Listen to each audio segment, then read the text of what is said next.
জাফর শিকদার রেগে আছেন খুব। অনুর হাত ধরে শ্রেয়ানের থেকে সরাতে চাইছিলেন। অনু আরও শক্ত করে চেপে ধরেছে শ্রেয়ানের হাতটি। মাথাটা শ্রেয়ানের কাঁধের সাথে হেলান দিয়ে রেখেছে। অনুর মাথাটা কেমন করছে, দাঁড়িয়ে থাকতে পারছে না আর। শ্রেয়ান নিজের রক্ত লাল চোখ দিয়ে তাকিয়েছে জাফর শিকদারের দিকে। চোখে চোখে যুদ্ধ হচ্ছে যেন দুজনের। জাফর শিকদার রেগে মেগে আবারও বলছেন শ্রেয়ানকে, আমার বাড়ি থেকে বেরিয়ে গিয়ে এসব অসভ্যতম করো। আমার মেয়ের হাত ছেড়ে বেরিয়ে যাও এখান থেকে। শ্রেয়ান হাসে, উত্তর দেয় জাফর শিকদারের কথার। ভালো করে তাকিয়ে দেখুন, আমি আপনার মেয়ের হাত ধরিনি। সে আমার সাথে যেতে চাইছে, আমি তো নিয়ে যাবই। দেখি কে আটকায় আমাকে। তুমি হুমকি দিচ্ছ আমাকে? অনু, তুমি এই ছেলের হাত ছাড়বে নাকি আমার মরা মুখ দেখবে? যা মনে করেন আপনি, আমি আমার বউকে নিতে এসেছি, নিয়েই যাব। মেয়ের কথা মনে পড়লে মাঝে মধ্যে গিয়ে দেখে আসবেন। বাড়ি ঠিকানা দিয়ে যাচ্ছি। এখন চললাম, বিয়ের বাকি কাজ আমার বাড়িতে গিয়ে হবে। বাড়ি বয়ে এসে এমন অসভ্যতম করছো? কেমন বাবা মা তোমার? কেমন শিক্ষা দিয়েছে তারা? ভালো শিক্ষা দিয়েছেন বলেই এখনও আপনি আর আপনার বাড়ির সব ঠিকঠাকই আছে। না হলে আমার বউকে জোর করে অন্য ছেলের সাথে বিয়ে দেওয়ার অপরাধে আপনাদের ক্ষতি করতে আমি দুইটা বার ভাবতাম না। মুখে মুখে তর্ক করা বরাবরই অপছন্দ করেন জাফর শিকদার। এজন্যই অর্ণবকে বিদেশে পাঠিয়েছিলেন। আসার পরও স্বভাবের তেমন উন্নতি হয়নি। তাই তো একমাত্র ভাইপোর সাথে এত তিক্ত সম্পর্ক ওনার। শ্রেয়ানের অভ্যাস তো দেখে রাগে চর বসাতে যাচ্ছিলেন শ্রেয়ানের গালে। তখনই পরিচিত কণ্ঠস্বর কানে আসে। হাতটা থেমে যায় ওনার। দরজার সামনে দাঁড়ানো মানুষটিকে দেখে অবাক হন জাফর শিকদার। ওনার তাকানো অনুসরণ করে বাকিরাও তাকিয়ে আছে সেদিকে। সবার চোখ মুখের ভাবভঙ্গি পরিবর্তন হয়ে গেছে সাথে সাথেই। রুমি বেগম আর তার যা মনে হয় খুব খুশি হয়েছেন, কিন্তু বাড়ির কর্তাদের মতিগতি বোঝা যাচ্ছে না। দরজার সামনে দাঁড়িয়ে থাকা মানুষগুলো জাফর শিকদারের খুবই পরিচিত। ওনার ওই ছোটবেলার বন্ধু আর প্রাণপ্রিয় বোন, যদিও বোনের সাথে কোনো সম্পর্ক রাখেননি তিনি। অনু নিভু নিভু চোখে তাকিয়ে আছে। বাবার মরে যাওয়ার কথাটা কানে আসতেই বুকের ভেতরটা কেমন করে উঠেছে অনুর। কি করবে অনু? শ্রেয়ানকে ছাড়তে পারবে না। বাবাকেও বারবার কষ্ট দিতে চায় না। শ্রেয়ান বুঝতে পারে অনুর শরীরের সবটুকু ভার ছেড়ে দিয়েছে তার উপরে। কি হয়েছে বুঝে ওঠার আগেই অনু পড়ে যেতেই নিচ্ছিল। শ্রেয়ান তার দুহাত দিয়ে আগলে নিয়েছে অনুকে। চোখ মুখের সব রাগ সরে গিয়ে চিন্তাটা এসে ভিড় করেছে। অনুর কি হয়েছে বুঝতে পারছে না শ্রেয়ান। অহনা কোনো কারণে অনুর রুমে গিয়েছিল।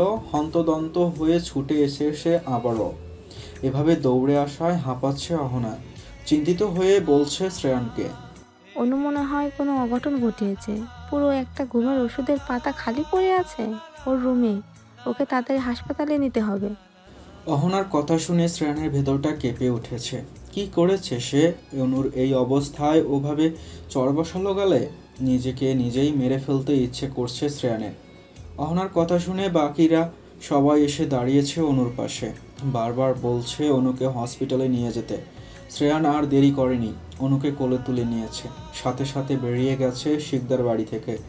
অর্ণব দেয়ালের সাথে হেলান দিয়ে দাঁড়িয়েছিল এত সময়। শ্রেয়ানরা এখানে আসবে জানতো সবটাই। এত সময় ধরে দাঁড়িয়ে দেখে গেছে, শুধু কথা বলেনি। কিন্তু অনু যে বোকার মতো এমন একটা কাজ করে বসবে, ধারণা তো ছিল না অর্ণবের। শ্রেয়ানরা বেরিয়ে যেতেই অহনাকে নিজের সাথে নিয়ে বাড়ি থেকে বেরিয়ে গেছে অর্ণব। আপাতত অনুর কাছেই যাবে তারা। তবে যাওয়ার আগে বাবা চাচাকে বলে গেছে, যেদিন সব নিয়মকানুন নিষেধাজ্ঞা বাড়ির সম্মানের কথা বাদ দিয়ে তাদেরকে ভালোবাসতে পারবে, তাদের ইচ্ছা অনিচ্ছার গুরুত্ব দেবে, সেদিনই আবার ফিরে আসবে বাড়িতে। বাড়ির সব মেহমানরা এক এক করে চলে গেছেন। রাহিত ছেলেটা রেগে মেগে বেরিয়ে গেছে তখনই। ছেলে মেয়েদের থেকে এই বয়সে এমন ব্যবহার আশা করেননি জাফর শিকদার। প্রচণ্ড অপমান বোধ হচ্ছে ওনার। এই দিন দেখার জন্য বড় করেছিলেন ছেলে মেয়েদের, তাদের ভালোর জন্য তো এত কিছু করলেন। তারাই ওনার দিকে আঙ্গুল তুলে বাড়ি থেকে বেরিয়ে গেল। চিন্তায় মাটিতে ধপ করে বসে পড়েছেন জাফর শিকদার। জিহাদ শিকদার এসে ভাইকে বোঝাচ্ছেন ওনারও কম খারাপ লাগছে না। পাশ ফিরে তাকাতেই নিজের বোনের চেহারাটা নজরে আসে ওনার। সময়, পরিস্থিতি সব কিছুই পরিবর্তন হয়ে গেছে, কিন্তু সবাইকে আপনার সেই কড়া শাসনে রাখার স্বভাবটা এখনও পরিবর্তন হয়নি ভাইজান। নিজের ইচ্ছেগুলো অন্যের উপর চাপিয়ে দেওয়ার অভ্যাসটা কি আপনাদের যাবে না কখনোই? আমার অবস্থা দেখে তুমি উপহাস করছো? তোমাকে সেদিন মেনে নেয়নি বলে আজকে নিজের ছেলেকে দিয়ে আমার মেয়ের এত বড় ক্ষতি করলে? প্রতিশোধ নিলে বুঝি? ভাইয়ের কথায় তাচ্ছিল্যর স্বরে বললেন সামিনা ইয়াসমিন চৌধুরী। মেয়ের ক্ষতি হয়েছে বুঝি? তার কাজে আপনি এটাই বুঝলেন? কারোর প্রতি কতটা ভালোবাসা থাকলে কেউ অন্যের হবে না বলে নিজেকে শেষ করে দিতে চায়, ধারণা আছে আপনার? বুড়ো বয়সে তোমার থেকে ভালোবাসার সংজ্ঞা শিখতে চাই না আমি। কেন এসেছো এতদিন পরে? কি চাই তোমার এখানে? এসেছিলাম আমার ছেলের বউকে নিয়ে যেতে। আমার কাজ শেষ, আমি চলে যাচ্ছি। যাওয়ার আগে একটাই কথা বলবো, আপনার স্বভাবের জন্য একদিন আপনাকে পস্তাতে হবে। আমাকে যেভাবে বের করে দিয়েছিলেন সেভাবে আজকে আপনার ছেলে মেয়েরা বেরিয়ে গেল। অনুশোচনা হচ্ছে না আপনার? জাফর শিকদারের মুখে কোনো কথা নেই, স্তব্ধ হয়ে গেছেন তিনি। এত কিছু নিতে পারছেন না আর। নিজের ওপরই নিজের রাগ হচ্ছে এখন। মনে মনে ভাবছেন বেশি শাসন করতে গিয়ে ছেলে মেয়েদের ক্ষতি করে বসেছেন তিনি। রুমি বেগম আর ওনার যা মিলে একমাত্র ননদিনীকে আটকানোর চেষ্টা করেছেন।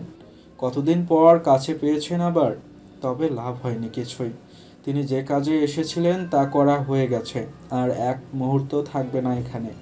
তবে এত কিছু দেখে তারা দুই যাও বিরক্ত।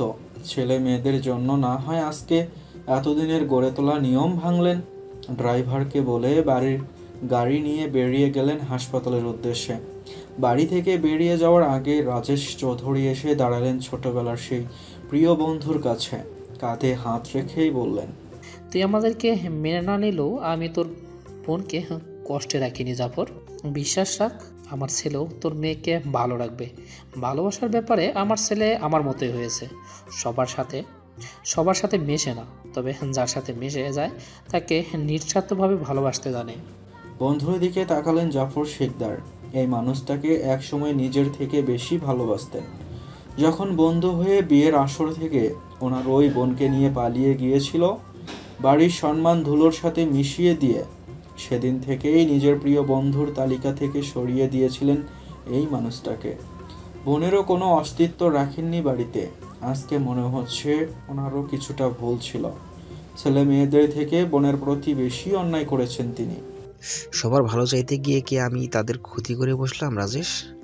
রাজেশ চৌধুরী হাসেন এটা ভেবেই হয়তো কিছুটা পরিবর্তন হয়েছে জাফর শিকদার। নিজের শক্ত খোলসে বেরিয়ে আসতে চাইছেন এত বছর পরে। রাজেশ চৌধুরী উত্তর দেন বন্ধুর কথায়, ছেলের মেয়ের ইচ্ছারও প্রাধান্য দিতে হয়। এদের বয়স কম, নিজেকে আকাশে মুক্ত পাখির মতো বিচরণ করতে দে, এতে ক্ষতি হবে না কিছুই। সামিনা ইয়াসমিন চৌধুরীর বিরক্ত লাগছে এই বাড়িতে। নিজের পরিচিত বাড়িটাও অপরিচিত লাগছে ওনার কাছে, আর এক মুহূর্তও দাঁড়িয়ে থাকতে চান না এখানে। স্বামীকে তাড়া দিচ্ছেন তাড়াতাড়ি হাসপাতালে গিয়ে ছেলের বউকে দেখতে হবে বলে। হসপিটালের করিডোরে পায়চারি করছে শ্রেয়ান। কোনোভাবেই নিজেকে শান্ত করতে পারছে না। হাত পা রীতিমতো কাঁপতে শুরু করে দিয়েছে। অস্থির লাগছে খুব। অনুকে না বুঝেই কষ্ট দিল শ্রেয়ান। কেন বারবার এমন ভুল করে? নিজের রাগ নিয়ন্ত্রণ করতে ব্যর্থ হয় প্রতিবারই। সব কিছু গিয়ে পড়ে অনুর ওপরে। এখন নিজের ওপরই নিজের রাগ হচ্ছে। নিজের মাথার চুল খামচে ধরছে। অতিরিক্ত রাগে ইট পাথরের তৈরি দেয়ালে হাত মুষ্টিবদ্ধ করে সজোরে ঘুষি বসিয়ে দিয়েছে। সাদা রঙের দেয়াল বেয়ে রক্ত গড়িয়ে পড়ছে। মিহা, রাতুল আর প্রীতম দৌড়ে এসেছে শ্রেয়ানের কাছে। পাগল হয়েছিস তুই? কি করছিস এসব? আমার দম বন্ধ লাগছে রে মিয়া। অনু কি ঠিক আছে? না বুঝেই ওভাবে কষ্ট দিলাম ওকে। এই হাত দিয়ে মেরেছিলাম। এই হাতটাই আমি আর রাখবো না। শ্রেয়ান আবারও একই কাজ করতে যাচ্ছিল। প্রীতম শ্রেয়ানের এমন পাগলামো দেখে হাত ধরে টেনে নিয়ে এসেছে। এটা সেটা বুঝিয়ে শান্ত করার চেষ্টা করেছে সবাই, তবুও শান্ত হতে পারছে না শ্রেয়ান। ডাক্তাররা কেউই বেরিয়ে আসছে না দেখে নিজেই অনুর কেবিনে চলে গেছে। কেউ কোনো বাধা দেয়নি তাকে। ডাক্তাররা মাহিরের পরিচিত বলে দিয়েছে সবটা। তারাও অ্যালাউ করেছে শ্রেয়ানকে। বউকে শ্রেয়ান খুব ভালোবাসে। বুঝতে পেরে মিটিমিটি হাসতেছে কম বয়সী নার্স মেয়েটা। অনুর হাত ধরে বসে আছে শ্রেয়ান। পরপর কয়েকটা চুমু দিয়েছে অনুর হাতে। ট্রিটমেন্ট শেষ, ডাক্তাররা সবাই বেরিয়ে গেছে। শ্রেয়ান চাইছিল এখান থেকে নিয়ে অনুকে কোনো ভালো হসপিটালে ভর্তি করাতে, কিন্তু সবাই আশ্বাস দিয়েছে সময় মতো নিয়ে আসায় তেমন কোনো ক্ষতি হয়নি, ভালো হয়ে যাবে খুব তাড়াতাড়ি, শুধু যত্নের প্রয়োজন। অর্ণব আর অহনা এসেছে অনেকক্ষণ হলো বোনকে দেখার জন্য। মনটা উতলা হয়ে আছে তাদের, কিন্তু শ্রেয়ান ভেতরে আছে, দেখে যাওয়ার সাহসও পাচ্ছে না। প্রীতমের থেকে শ্রেয়ান আর অনুর বিয়ের ব্যাপারটা শুনেছিল অর্ণব, রাগ হয়েছিল খুব। এত সব করতে কি অনুকে বাহিরে পাঠিয়েছিল তারা? সবটা বুঝিয়ে বলার পরে শান্ত হয়েছিল। যাই হয়ে যাক, ওই চরিত্রহীন ছেলেটার সাথে অনুর বিয়েটা তো আটকানো গেছে। চারদিকে এত কাহিনী হয়ে যাচ্ছে। রাতুল এদিকে দেখতে ব্যস্ত অহনাকে, মনে মনে বলছে এ যে মেয়ে নয়, সাক্ষাৎ পরী। অহনাকে দেখে মনে হচ্ছে বাংলাদেশে আসাটা সার্থক হয়েছে রাতুলের। এমন একটা মেয়েকেই নিজের বউরূপে কল্পনা করে এসেছে এতদিন ধরে। দিন দুনিয়ার কথা ভুলে রাতুল যেভাবে তাকিয়ে আছে অহনার দিকে, দেখে হাসি পাচ্ছে মিহার। রাতুলের গালে আলতো করে থাপ্পড় দিয়ে বলে, তুই কি স্বপ্নে ওর সাথে বিয়ে করে নিয়েছিস? শুধু বিয়ে না রে মিহা, মনে মনে সুন্দরীর বাচ্চার বাপও হয়ে গেছে। অনুর আব্বুকে দেখেছিস? শ্রেয়ান বলেই ওভাবে নিয়ে আসতে পেরেছে। তোকে মাথার উপরে তুলে এক আছাড় মারলে আর খুঁজে পাওয়া যাবে না। আমাকে ভয় না দেখিয়ে তুইও কারোর সাথে লাইন মারার চেষ্টা কর গিয়ে। আমাকে আরো কিছুটা কল্পনা করতে দে, যা। মিহা মুখ ভেঙচি দেখিয়ে সরে গেছে সাথে সাথে। এর সাথে কথা বলে সময় নষ্ট করার বেকার। অনু চোখ খুলে তাকিয়েছে। তাকানো মাত্রই শ্রেয়ানকে নিজের চোখের সামনে দেখতে পেয়েছে। শ্রেয়ান আগে থেকেই তাকিয়েছিল অনুর দিকে। জ্ঞান ফিরেছে দেখে মনে মনে শান্তি পাচ্ছে কিছুটা। অনুর চোখ বেয়ে পানি পড়ছে আপনা আপনি। ভেবেছিল আজকেই তার জীবনের শেষ দিন, আর দেখা হবে না শ্রেয়ানের সাথে। এভাবে যে শ্রেয়ান হুট করেই চলে আসবে ভাবেনি অনু। শ্রেয়ানের জন্য এত কষ্ট পেল, সেই তো এসে আবার কষ্ট দিলই অনুকে। অভিমানে অন্যদিকে মাথা ঘুরিয়ে নিয়েছে অনু। শ্রেয়ান কথা বলেনি আর। অনুর ফর্সা গালটা কেমন লালচে বর্ণ ধারণ করেছে। অনুর সূচনা হচ্ছে শ্রেয়ানের। কেন মারতে গেল অনুকে?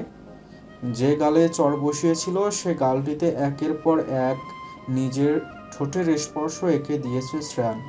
অনু চোখ বন্ধ করে নিয়েছে তখনই। সবাই অপেক্ষা করছিল শ্রেয়ান কখন বেরিয়ে আসবে আর সবাই গিয়ে অনুর সাথে দেখা করবে। অনুর আম্মু আর চাচিও এসে হাজির হয়েছেন, সাথে শ্রেয়ানের আম্মু আব্বুও। রাতুলের নিজেরই লজ্জা লাগছে শ্রেয়ানের কাজ দেখে। এই ছেলে যে বউ পাগল বুঝতে বাকি নেই তার। শ্রেয়ানকে গিয়ে বলেছে, ভাই পরে এসব কাজ করিস, এখন সবাইকে দেখা করতে দে। বউ তো তোরই, পালিয়ে যাচ্ছে না আর। রাতুলের কথায় তার দিকে রেগে মেগে তাকিয়েছে শ্রেয়ান। সাথে সাথে যান বাঁচিয়ে পালিয়েছে রাতুল। রাতুলের কাজে অনু বরাবরই মজা পায়। এই যে এখনও এত সমস্যার মাঝেও হাসি পাচ্ছে অনুর। শ্রেয়ান বেরিয়ে গেল এক এক করে। সবাই এসে দেখা করছে অনুর সাথে। মেয়ের ওপর থেকে সব রাগ চলে গেছে রুমি বেগমের। শ্রেয়ান কেমন এটাও শুনেছেন অর্ণবের বন্ধুর থেকে। নিজের মেয়ে জামাই হিসেবে এমন ছেলেই চাইতেন তিনি। অনুকে বাড়ি নিয়ে যেতে চাইলে সামিনা ইয়াসমিন চৌধুরী বাধা দিয়েছেন। ওনার ছেলের বউ ওনার সাথেই থাকবে, এটাই বলেছেন তিনি। গাড়ি এসে চৌধুরী বাড়ির গেটের সামনে দাঁড়িয়েছে। দারোয়ান এসে গেট খুলে দিয়েছে। গেট ক্রস করে বাড়ির ভেতরে ঢুকেছে গাড়িটা। অর্ণব আর অহনা আসতে চাইছিল, ফুফির জোরাজুরিতে আসতে বাধ্য হলো। অনুর পরনের কালকের সেই বিয়ের শাড়িটা এখন আর নেই। কালো রঙের একটা সুন্দর শাড়ি পরেছে অনু। মিহাকে শপিং মলে পাঠিয়ে কয়েকটা ড্রেস আর শাড়ি আনিয়েছিল শ্রেয়ান। শ্রেয়ানের কথা এটাই, তার বউ অন্য কারোর দেওয়া বিয়ের শাড়ি পরে থাকবে কেন? দেখলেই তো রাগ হচ্ছিল। তবে ওই ছেলেটাকেও ছাড় দেবে না শ্রেয়ান। বারবার ওয়ার্ন করার পরেও অনুকে বিয়ে করতে চেয়ে বিরাট ভুল করে ফেলেছে ছেলেটা। অনু হেঁটেই যেতে পারত, তবুও কোলে করে নিয়ে এসেছে শ্রেয়ান। এদিকে বাড়ির সদর দরজার সামনে ছোট বড় সবাই দাঁড়িয়ে আছে। তাদের বাড়ির বড় বউকে দেখবে বলে শ্রেয়ানের মুখে বিরক্তির ছাপ। এই বিরক্তি ভরা চেহারা দেখে কেউ আর সাহস পায়নি অনুকে দেখার, সরে গিয়ে জায়গা করে দিয়েছে শ্রেয়ানকে নিজের রুমে যাওয়ার। বেশি কথা বললে দেখা যাবে শ্রেয়ানের চিৎকারে বাড়ির দেয়াল ধসে পড়েছে। অনুকে নিজের রুমে এনে ঘরের দরজাটা বন্ধ করে দিয়েছে শ্রেয়ান। অনু দেখছে তার চৌধুরী সাহেবকে, সাদা রঙের শার্ট, কালো প্যান্ট, উস্কো খুস্কো চুলেও অনুর নজর কাড়ছে শ্রেয়ান। এই মানুষটাকে দেখার জন্য কত রাত চোখের পানি ফেলে বালিশ ভিজিয়েছে অনুই শুধু জানে। শ্রেয়ান এসে অনুর পাশে বসে চোখ পড়ে অনুর মেদহীন ফর্সা পেটের দিকে। শাড়িটা সরে গিয়েছে। শ্রেয়ানের ঠান্ডা হাত অনুর পেটে স্পর্শ করতেই কেঁপে উঠেছে অনু। অনুকে এমন করতে দেখে হাসছে শ্রেয়ান, হাতটা সরিয়ে নিয়েছে সাথে সাথে। অনু ভাবলো সে বেঁচে আছে। কিছুক্ষণ পরেই হাতের পরিবর্তে ঠোঁটের ছোঁয়া পড়তেই লজ্জায় চোখ বন্ধ করে নিয়েছে অনু। শ্রেয়ান মাথা তুলে তাকায় অনুর দিকে। অনুর বন্ধ করে নেওয়া দুই চোখের পাতায় চুমু এঁকে দেয়। পুরো মুখ জুড়ে একের পর এক শ্রেয়ানের ঠোঁটের উষ্ণ স্পর্শ পড়ছে। অনু কেঁপে উঠছে প্রতিবারই। অনু অসুস্থ, বিরক্ত করবে না ভেবে চলে যেতে নিচ্ছিল শ্রেয়ান। অনু তার দুহাতে শ্রেয়ানের গলা জড়িয়ে ধরেছে, ঘন ঘন শ্বাস নিচ্ছে। শ্রেয়ান হয়তো বুঝলো অনুর চোখের ভাষা, প্রেয়সী তাকে কাছে পেতে চাইছে। কিন্তু অনু তো অসুস্থ, এই ভেবে নিজেকে নিয়ন্ত্রণ করে নেয় শ্রেয়ান। অনুর কপালে চুমু দিয়ে জড়িয়ে নেয় তাকে নিজের বুকে। কতদিন পর আবারও কাছে পেয়েছে অনুকে, এবার আর হারাতে দেবে না। অনু চলে যেতে চাইলেও তাকে আটকে রাখবে শ্রেয়ান। শ্রেয়ানের বুকে মাথা রেখে বিড়াল ছানার মতো চুপটি করে শুয়ে পড়েছে অনু। লম্বা একটা ঘুম দিয়ে উঠেছে অনু। পাশ ফিরে তাকাতেই শ্রেয়ানের ঘুমন্ত মুখশ্রীটা নজরে আসে তার। রাগের মাথায় শ্রেয়ানকে ছেড়ে এসে ভুল করেছিল অনু। এই মানুষটাকে সে ভালোবাসে। কোনো বিপদে পড়লে সবার আগে যে শ্রেয়ানই অনুকে বাঁচাতে আসবে এটা বুঝে গেছে এতদিনে। এবার থেকে যাই হয়ে যাক, শ্রেয়ান যদি অনুকে কষ্ট দিতে দিতে মেরেও ফেলে তাহলেও আর পালাবে না শ্রেয়ানের থেকে। অনু এক ধ্যানেই তাকিয়ে আছে স্বপ্নের পুরুষটির দিকে। শ্রেয়ানের কপালের চুলগুলো সরিয়ে দেয় অনু। ঘন চুলের ভাঁজে নিজের হাত রাখে। এই মানুষটাকে এত সুন্দর হতে কে বলেছে? অনুর হঠাৎ কি যেন হলো, কিছু না ভেবেই টুপ করে চুমু দিয়ে বসেছে শ্রেয়ানের ঠোঁটে। পরক্ষণেই আবার ভেবে লজ্জা পাচ্ছে কি করলো এটা। শ্রেয়ান ঘুম থেকে ওঠার আগেই চলে যেতে হবে অনুকে, এই ভেবে বিছানা থেকে উঠতেই যাচ্ছিল। সাথে সাথেই হাতে টান পড়ে অনুর। শ্রেয়ান অনুর মাথাটা নিজের বুকে চেপে ধরেছে। নিজের দু হাতে গভীর আলিঙ্গনে শক্ত করে জড়িয়ে ধরেছে অনুকে। অনু নিজেকে ছাড়ানোর জন্য ছটফট করছিল। ঘুমাতে দেবে তো, বাচ্চাদের মতো নড়াচড়া করছো কেন? আমায় যেতে দিন। কোথায় যাবে তুমি? এত সময় ধরে রুমে বসে আছি, সবাই কি ভাবছে বলুন তো? যা ভাবার ভেবে নি। তুমি কি কি করেছো আমি ভুলিনি, কিন্তু এখন কথা শুনলে শাস্তি একটু কম হবে। শ্রেয়ানের বলা কথা শুনে অসহায় দৃষ্টিতে তাকায়। এত বড় ভুলের জন্য শ্রেয়ান অনুকে এমনি এমনি ছাড়বে না, ভালো করেই জানে। আবারও অনুকে নিজের বুকে আগলে নিয়েছে শ্রেয়ান, এমনভাবে জড়িয়ে ধরেছে নড়াচড়ার কোনো অবকাশই নেই আর। অনুর বাচ্চামো দেখে ধমক দিয়ে উঠেছে শ্রেয়ান। শ্রেয়ানের গম্ভীর কণ্ঠস্বর কানে আসতেই আবারও চুপটি করে শুয়ে পড়েছে অনু, আর কোনো কথা বলেনি। অনু অসুস্থ বলে কেউ আর বিরক্ত করেনি এসে। বাড়ির সবাই মিলে এসেছিল দেখা করতে, কিন্তু শ্রেয়ান যে সেই কখন দরজায় খিল দিয়ে রেখেছে, খোলারই নাম নেই। শ্রেয়ানের এমন 18 বছর বয়সী নিব্বাদের মতো কাজ দেখে রাতুল লজ্জা পাচ্ছে। পরক্ষণেই আবার ভাবছে, আকাম করেছে শ্রেয়ান, আমি কেন লজ্জা পাচ্ছি? বাড়ির সবার নাকি শ্রেয়ানের সাথে গুরুত্বপূর্ণ কথা আছে, বাকিরা আসতে ভয় পাচ্ছে, তাই রাতুল আর মিহাকেই পাঠানো হলো। অনুর কানে এসেছে মিহার কণ্ঠস্বর। নিজের ওপর থেকে শ্রেয়ানের হাতটা আস্তে আস্তে সরিয়ে বিছানা থেকে উঠে যায় অনু। ড্রেসিং টেবিলের আয়নায় নিজেকে ভালো করে দেখে নেয়। শাড়িটাও ঠিকঠাক পরতে পারে না, কেমন এলোমেলো হয়ে আছে। ভাবছিল চেঞ্জ করে অন্য কিছু পরে নেবে, কিন্তু মিহারা এদিকে ডেকেই চলেছে। অনুর মনে হয়েছিল রাতুল আর মিহাই দাঁড়িয়ে আছে দরজার সামনে, কিন্তু না, পুরো বাড়ির ছানা পোনারা এসে হাজির। দরজা খুলতেই শ্রেয়ানের চাচাতো বোন মিথিলা অনুর হাত ধরে টেনে নিয়ে যায়। মিথিলা একা নয়, সাথে আরও কাজিনরাও আছে। অনু বুঝলো না হুট করে এভাবে হাত ধরে টেনে নিয়ে যাচ্ছে কোথায়। আরে কোথায় নিয়ে যাচ্ছ? তোমার বরের সব ভাই বোনদের সাথে পরিচয় করাতে। কথা না বলে আসো তো আমার সাথে, পরে আর তোমাকে পাবো না। আমি তো এখানেই আছি, পাবে না কেন? মিথিলা দাঁড়ালো, অনুকে পা থেকে মাথা পর্যন্ত ভালো করে দেখল। ফর্সা শরীরে কালো রঙের শাড়িটা মানিয়েছে ভালো। অনুর গোলগাল চেহারায় অনুকে ঠিক যেন জীবন্ত পুতুলের মতো লাগে। মিথিলা আলতু করে অনুর গালে নিজের হাত ছুঁয়ে বলে, ভাইয়াকে এই সুন্দর চেহারা দিয়ে পাগল করেছো, তাই না? ছাড়বে নাকি তোমাকে? মিথিলার কথায় অনু মনে হয় লজ্জা পেল কিছুটা, কোনো উত্তর দেয়নি আর। মিথিলা অনুকে নিয়ে নিজের রুমে এসেছে। আগে থেকেই শ্রেয়ানের চাচি আর চাচাতো ভাই বোনেরা অপেক্ষা করছিল সেখানে। অনুকে দেখা মাত্রই সবাই এসে ঘিরে ধরেছে। সামিনা ইয়াসমিন চৌধুরী অনুর কাছে আসেন, হাত ধরে অনুকে নিয়ে নিজের পাশে বসান। পুরো বিছানায় গহনার বক্স আর শাড়ি ছাড়া কিছুই দেখা যাচ্ছে না।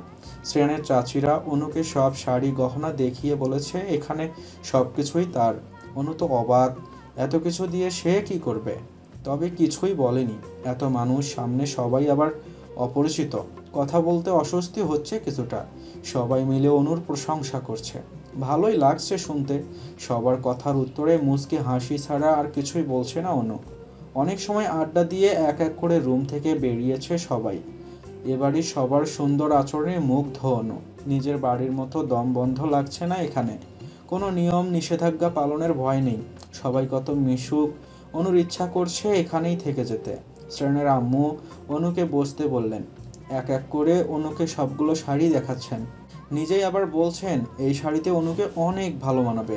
অনুর হঠাৎ মনে পড়ে তার মামুনির বলা কথা, স্পষ্টভাবে শুনতে না পারলেও শুনেছিল।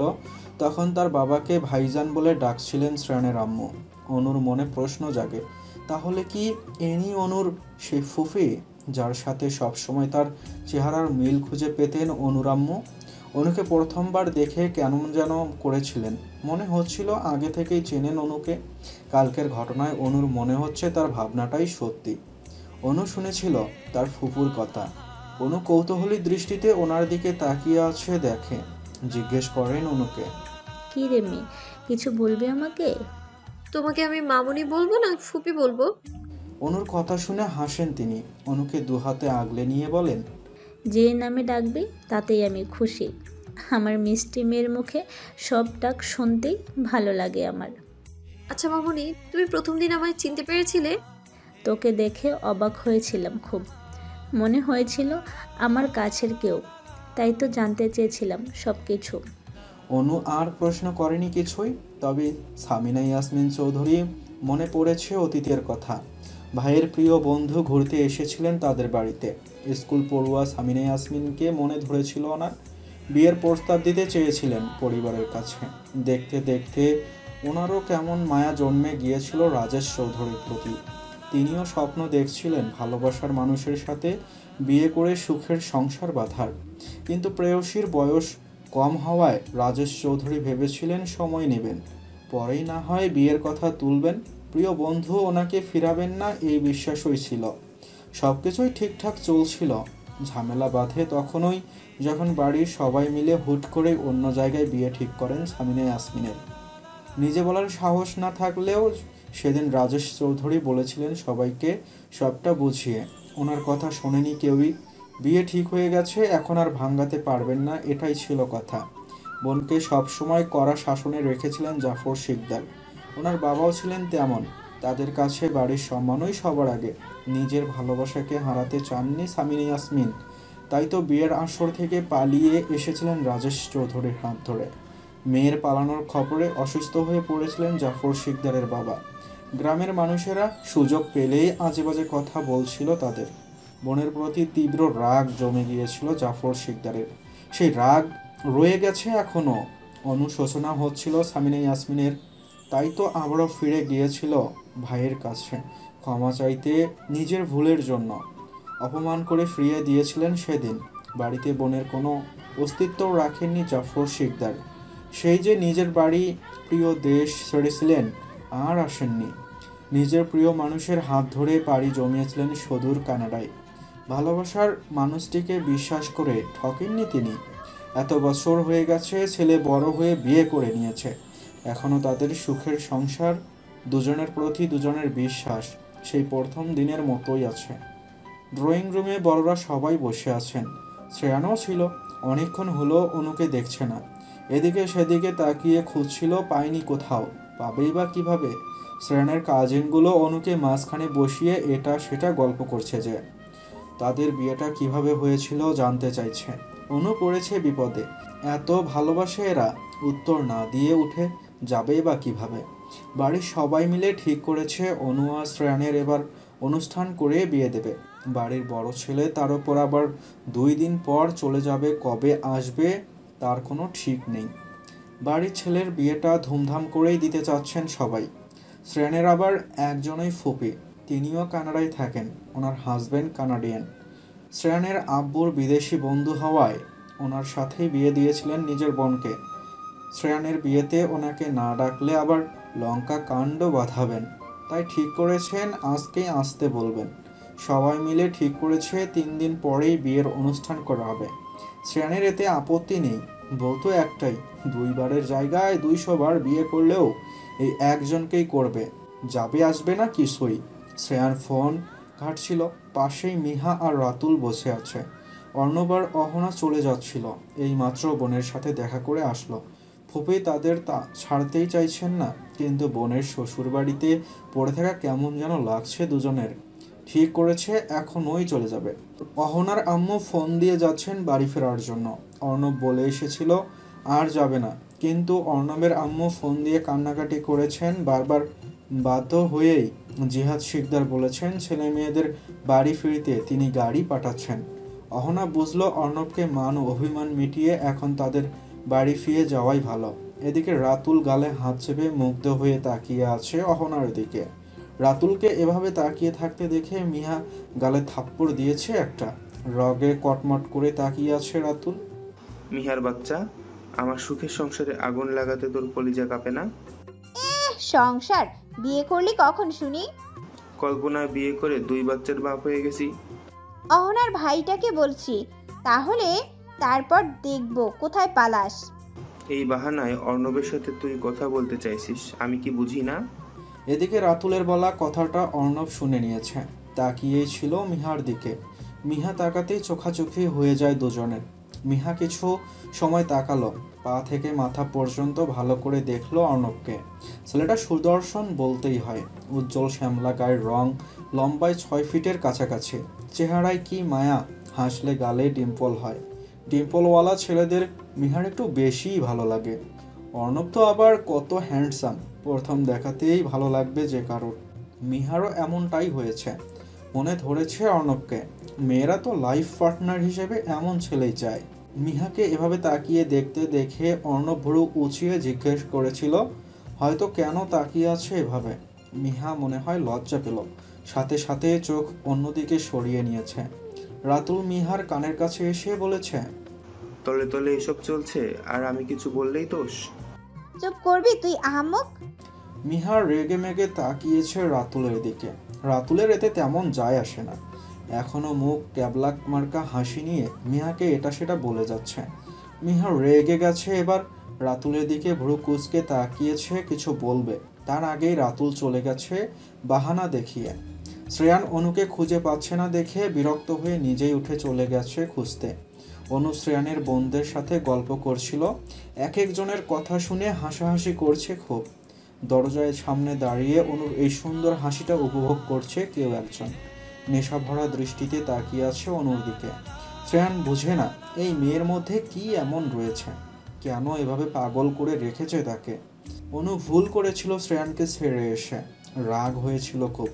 অনু যদি অমন একটা কাজ না করতো এখনো হয়তো অনুকে শাস্তি দেওয়ার কথাটাই ঘুরতো শ্রেয়ানের মাথায়। সবাই হঠাৎ করে কথা থামিয়ে দিয়েছে দেখে অনু অবাক হলো। কি হলো এদের? এত সময় কথা বলে কানের অবস্থা খারাপ করে দিচ্ছিল, এখন চুপ করে গেছে সবাই মিলে। চোখ মুখে আবার ভয়ের ছাপ। মনে হচ্ছে কিছু একটা দেখে ভয় পাচ্ছে খুব। সবার তাকানো অনুসরণ করে অনুও তাকালো সেদিকে। দরজার সাথে হেলান দিয়ে বুকে 2 হাত ভাঁজ করে দাঁড়িয়ে আছে শ্রেয়ান। এলোমেলো চুল, পরনে কালো রঙের শার্ট, বুকের দিকের বোতামগুলো খুলে রেখেছে। পাশে থাকা চেয়ারটাতে বসে গালে হাত দিয়ে অনু তাকিয়ে আছে শ্রেয়ানের দিকে। শ্রেয়ানকে এই লুকে দেখে আবারও ছোটখাটো একটা ক্রাশ খেয়ে নিয়েছে অনু। বউয়ের বাচ্চামো দেখে হাসছে শ্রেয়ান। এদিকে সব কাজিনরা হা করে তাকিয়ে আছে শ্রেয়ানের দিকে। এই প্রথম মনে হয় হাসতে দেখলো শ্রেয়ানকে তারা। অনুও তাকিয়ে আছে শ্রেয়ানের দিকে। এই প্রথম গম্ভীর শ্রেয়ানকে হাসতে দেখলো অনু। হাসলে কত সুন্দর লাগে মানুষটাকে। যাদের হাসি সুন্দর তারা মনে হয় এমনই হয়, হাসে কম। এই যে শ্রেয়ান সবসময় গম্ভীর হাবভাব নিয়ে ঘুরে বেড়ায়, হাসে না বললেই চলে, তবে হাসলে কিন্তু অপূর্ব লাগে মানুষটাকে। অনু মুগ্ধ দৃষ্টিতে তাকিয়ে আছে শ্রেয়ানের দিকে। অনুর কাজে শ্রেয়ানের কাজিনদের হাসি পাচ্ছে। ভাই সামনে আছে বলে কোনো মতে হাসিটা চেপে রেখেছে। শ্রেয়ান হেঁটে অনুর কাছে আসে, হাত ধরে দাঁড় করায় অনুকে। কিছু বুঝে ওঠার আগেই কোলে তুলে হাঁটতে শুরু করে নিজের রুমের দিকে। পড়ে যাওয়ার ভয়ে শ্রেয়ানের শার্টের কলার শক্ত করে খামচে ধরেছে অনু। সবাই এদিকে হাসছে। শ্রেয়ান তো আর দেখছে না এসব, তবে অনুর খুব লজ্জা লাগছে। কিছুক্ষণ পরেই তো আবার এদের সাথে দেখা হবে, তখন আবার সবাই মিলে এসব বলে লজ্জা দেবে অনুকে। শ্রেয়ান আর অনুর বিয়ের দিনটা চলেই এসেছে। আজকে সবাই মিলে শপিং করতে যাবে। ফোন করে অর্ণব আর অহনাকেও আসতে বলেছিল শ্রেয়ান। তারা প্রথমে না করেছিল, কিন্তু মিহা আর রাতুল মাহির গিয়ে বাড়ি থেকে নিয়ে এসেছে তাদের। এত কিছু যে হচ্ছে, জাফর শিকদার কোনো কথাই বলছেন না। অর্ণব অবাক হচ্ছে তার চাচার পরিবর্তন দেখে। রাগী জেদি মানুষটাও কেমন চুপ করে গেছে হঠাৎ করে। এতদিন কড়া শাসন আর রাগ সহ্য করতে পারতো না, কিন্তু এখন এভাবে চুপ থাকাটা দেখলেও ভালো লাগছে না অর্ণবের। অর্ণবের রুমে গিয়ে সেদিন বলে এসেছিল তার ইচ্ছে হলেই যেন ব্যবসা সামলায়, না হলে দরকার নেই, যা ইচ্ছা তাই করতে পারে, আর তা বাধা দেবেন না কিছুতেই। মিহারা সবাই মিলে শপিং করতে এসেছে। অনু ছাড়া বাকিরা সবাই এসেছে, এটা শ্রেয়ানেরই কথা। অনুকে সে সাথে নিয়ে আসতে চায়নি। যা যা দরকার লিস্ট করিয়ে এনেছে মিহাকে দিয়ে।